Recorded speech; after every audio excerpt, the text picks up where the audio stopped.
Hey guys, Audrey here with Flawless Crested Geckos, and today we are going to get into something that's a little bit more, I guess, a definition of sorts or an explanation of what a Harlequin crested gecko morph is and how you can tell the differences in Harlequin morphs across the board.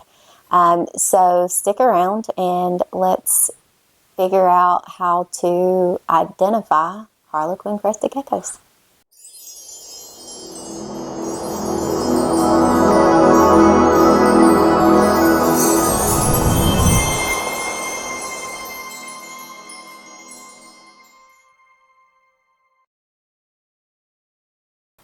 So, have you ever looked at a crested gecko and thought, I have no idea what morph this is? If that is the case, then you are watching the correct video. Today, we're actually going to deep dive into what a Harlequin crested gecko is and how it came to be.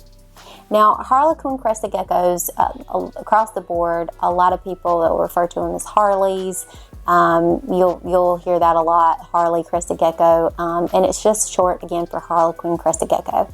Now, Harlequin as a whole actually was derived from flames. It developed over time, and the genes, between selective breedings and all those things, it came out of the flame Harlequin crested gecko. So a lot of people will question us. A lot of times we get a lot of DMs that ask us, hey, what is this? Is this a flame? Is this a Harley? Or what is this exactly? So to kind of give some clarification on what the differences are between the flame and moving into the Harlequin crested gecko, I can explain that to you in very simple terms. Flames typically have the same dorsal area that a Harlequin will, but flames don't usually have any patterns or very reduced patterns on their belly and sidewalls. So when you look at a flame and a crested gecko or a Harlequin crested gecko, you can pretty much tell if you put them side by side which one would be your flame and which one would be your Harley. Now, when you go further into Harlequin crested geckos, you have different subtypes in the Harlequin line. And it's almost become sort of a complex of sorts. So you have your typical Harlequin crested gecko.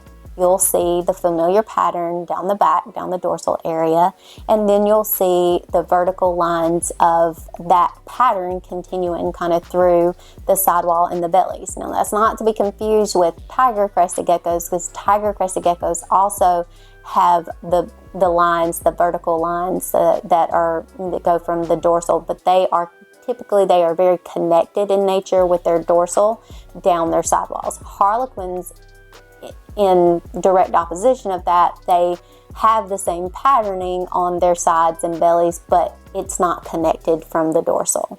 So, moving towards getting more in depth with specific Harlequins, you'll have Harlequin crested geckos that are also tricolor. And a lot of times, tricolor Harlequin crested geckos are really sought after because they hold 3 different colors across the body. And typically, it's known across the board that when you have a tricolor, what makes it that tricolor is even parts of all the 3 colors. There's been some really beautiful tricolors. They're very sought after, especially when you're dealing with like high whites and the bright yellows and the bright oranges, or the reds and the orange and the white together. It's just a beautiful combination.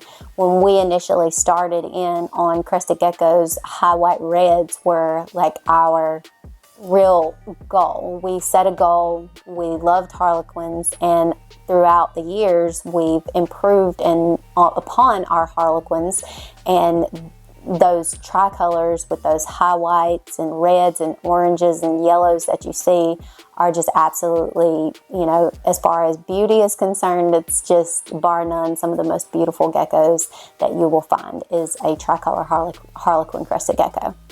Now, moving on to also some of the Harlequins that we specialize in and that we have tried to perfect over the years is an extreme Harlequin crested gecko. A lot of people will refer to a crested gecko as an extreme, but what a lot of people get confused about is extreme its own morph? No, it's actually just an exaggerated form of coverage as far as it pertains to the sidewall patterns in the belly of a Harlequin crested gecko. So that being said, when you look at regular Harlequin crested geckos and you see that there's a lot of, deep diving into the vertical patterning on the sidewalls and the bellies, where you see a very high contrast of that dark and the lighter portion that's creeping up from the belly up, that is your normal Harlequin crested gecko. In this sense of it being extreme, what happens is those vertical lines, they're going down, the vertical pattern is going down, but it's far less, it's reduced by the actual coverage of the secondary color. For us, we love high white extreme Harlequin crested geckos. You can see the patterning, you can see the coverage, but it is just so extreme and the sidewalls are so blown out with that high white that's what makes it extreme. So now that I've kind of explained what the differences are between your evolution from your flame to your Harlequin crested gecko to your tricolor crested gecko and your extreme Harlequin crested gecko, let's kind of deep dive into some examples of each of those specific subtypes of the Harlequin. So if you'll notice, I'm going to start putting some pictures up here, and let's go through what we would characterize these animals at. First, I'm going to put up this picture of a regular Harlequin crested gecko. I would not refer to this one as an extreme, as you can really see the deep dives of the vertical patterning that's going down through there, but you can see that there is the variation in the two colors here. This would be your normal Harlequin crested gecko. You notice the back of the dorsal has that familiar Harlequin pattern. Then over here you see that we have a tricolor crested gecko. So you notice that the tricolor, meaning three colors, are all evenly dispersed across the body, but you definitely see that this is leaning more towards a more designer morph of Harlequin, as you notice the beautiful coloring from the bottom up, from the belly that creeps into the sidewalls, and then you notice that variation of where you see the lines of the vertical darker color going down, and then you see the third color that is almost like an accent color to everything. But again, the familiar patterning on the dorsal. And then over here we have our favorites, our high whites, that are extreme Harlequin crested geckos, and you notice that the sidewall and the belly, from the belly to the sidewall up to the dorsal line, you'll notice that it is almost completely covered out, but you can see the patterning that is familiar to you as far as what a Harlequin pattern would look like. And then of course we have our high white reds that are high white red extreme Harlequin crested geckos. If you notice here, here is one that we're super proud of. And then over here you can notice this one as well. So hopefully that gives you guys an idea of a visual of what I'm speaking of as it pertains to the different subtypes of Harlequin crested geckos and how to gauge where you want to go with your programs. It's always important to understand that each particular subtype of Harlequin crested geckos, really as a whole, any morph that you go to work into your projects or that you're working on for your programs, you want to put a plan into place and decide what your ultimate goal is.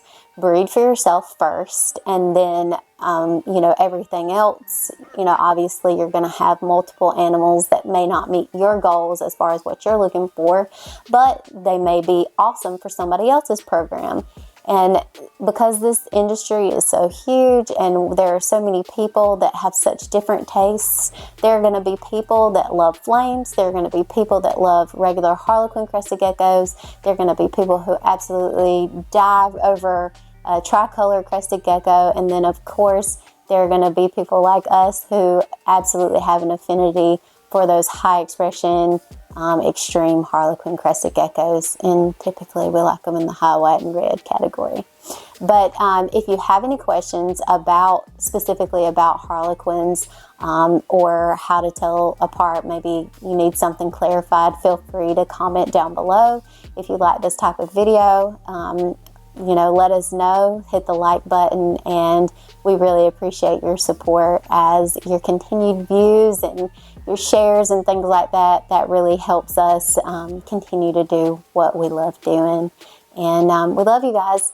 This is Audra again with Flawless Crested Geckos, and I am out.